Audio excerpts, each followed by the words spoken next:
wanted to make an announcement first because you say the next one is on the 24th, but if you don't have anything to do on Thursday, February 22nd, in Round Rock, Craft and Ranicked Wine Bar is hosting a 2-hour music set for us.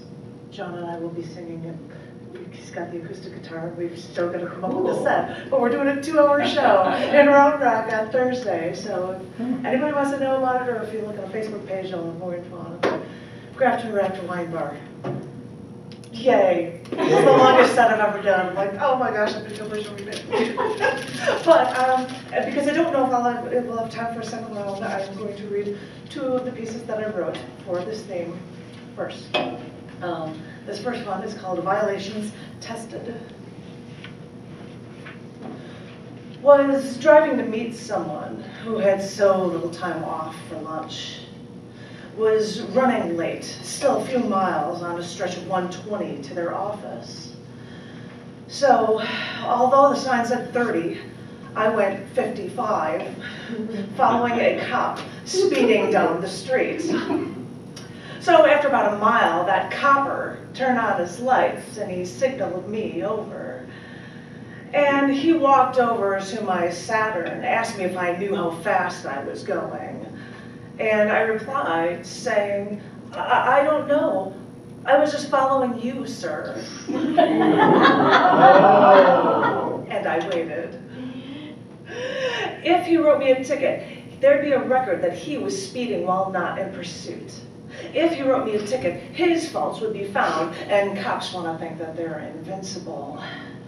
So the cop finally said to me, after looking at me for more than a moment, watch what you're doing, and watch your speed in the future. That's all he said.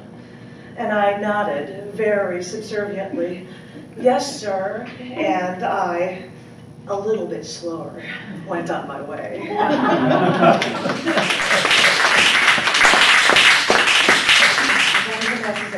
Do you know why cops are called that?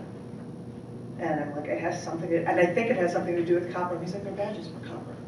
And so they got the name, and I'm like, fascinating. And so I thought I'd share a stupid little thing with you. This one is not about cops or coppers. This one's a little more off the topic, but this one, because it also relates to Valentine's Day, is called Violations in the Name of Love. A long time ago, a longtime friend was engaged to the man of her dreams. But she violated their trust when she started sleeping with a coworker. She told me, I love this guy, but everyone loves my once fiancé. I told her, well, I told her I hope it works out. And apparently it did. Her longtime love forgave her. The wedding was on again. She even asked me to be a bridesmaid, but that's when everything started going so wrong. I'd respond to her every email, and even though I tried to appease, she'd be enraged at me because I believed in truth. So, according to her, apparently honesty is not what friends are for. When I saw there was no way this friend could ever be moral or honest to her friends, to the man she'd marry, or even to herself, that's when I ended the friendship. We were no longer friends, but because of our past, she invited me to her wedding. I didn't go to the church for her lack of morality. That church seemed a bit ironic. But I went to the reception on February 10th and did like everyone else and complimented the bride. But they played country music, which isn't my style. So even though there was snow outside the reception hall doors, I went outside to dance with my love in the snow when the music might be muted. A minute or two after dancing, an old man walked outside and asked to cut in. My love smiled, and I was touched that a stranger saw us from the hall enjoying the snow for a dance. In the name of love, these two once lovebirds chose a wedding day close to Valentine's Day. But 3 men bearing the same name were all martyred centuries before that date ever meant love. And I suppose it makes me smile knowing that my parents were married on February 18th for Valentine's Day.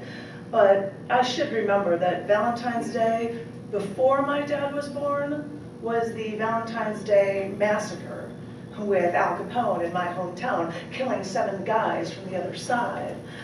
Because sometimes Valentine's Day isn't pretty. And even though my once friend married near this date, that was only another sign to me that their marriage wasn't going to last. Years later, I hear from another woman that remained her bridesmaid that she's divorced now.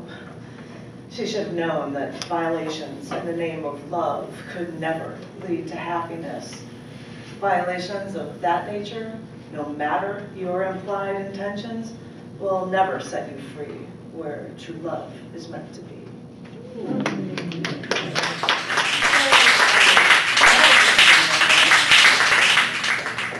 But yeah, John's injured, and we decided, yeah, this is the paint sample. We're redoing our cabinets, and they have no cabinet doors. And he's like, I can't do anything now. I'm like, my sisters are coming at the end of next month. I'm gonna have all this stuff everywhere.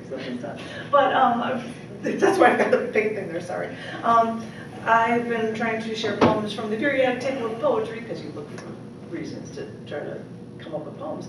And this is something in the intro, in the beginning of the book, before it actually gets to the elements. And this poem is called Questioning Atoms Through Inference. Whenever you start teaching a class like this, you say, we never measure an object, we measure the properties of an object. Because when it comes to learning some things, we can only guess when there's only so much research we can do. And that's one that's actually now just a guessing game. Remember chemistry class, learning about atoms and seeing rings of shells of elements surrounding protons and neutrons in a nucleus? Well, I dare you to actually look inside of an atom, because no one ever does. When chemists zoom in close enough, they see the atom as a fuzzy spot, and that's all, just a spot, nothing else. So how do they know what's inside of an atom, and how do they know how an atom looks? People probably remember chemistry class as a boring memorization of stats, like they can't for the life of them remember now anymore anyway. But that's the funny thing about testing our limits of science, because once you've witnessed as much as you can about things, it's time to start theorizing. And when it comes to the atom, yes, a lot of it's based on science, of course, but some of it is expanding your mind to beyond what you can physically see to learn. That's what makes everything, everything, and how everything actually works. In 1800s, English chemist John Dalton found matter that actually was made of lumpy particles. That was the atom. But almost a century later, English physicist J.J. Thomson discovered the electron. Don't ask me how he discovered it. They don't explain that in History of the Atom 101. But he postulated that there was positive energy in the atoms, and then there was also negative energy particles. But then, by 1900, Max Planck was vibrating atoms, heating them until they glowed. And that was how he first measured the energy from these particles. By 1912, Danish physicist Niels Bohr said, quote, "Here are some rules that seem impossible, but they describe how the atoms operate. So let's pretend they're correct and use them." End quote. So he explained the orbital shells of electrons, and really, this is how it happened. So while I was sitting at a bar at the Notre Dame campus, I asked a science geek history buff if anyone can actually ever see inside of an atom. And he said, no, when I talk like this, I say, we never measure an object, we measure the properties of an object. So it seems that we never actually see inside of an atom, but we can guess what it's like by the way it reacts when we mess with it enough. Fascinating. Sounds like some relationships I've had in the past. Potentially messy, but really intriguing when you think you've finally figured it out.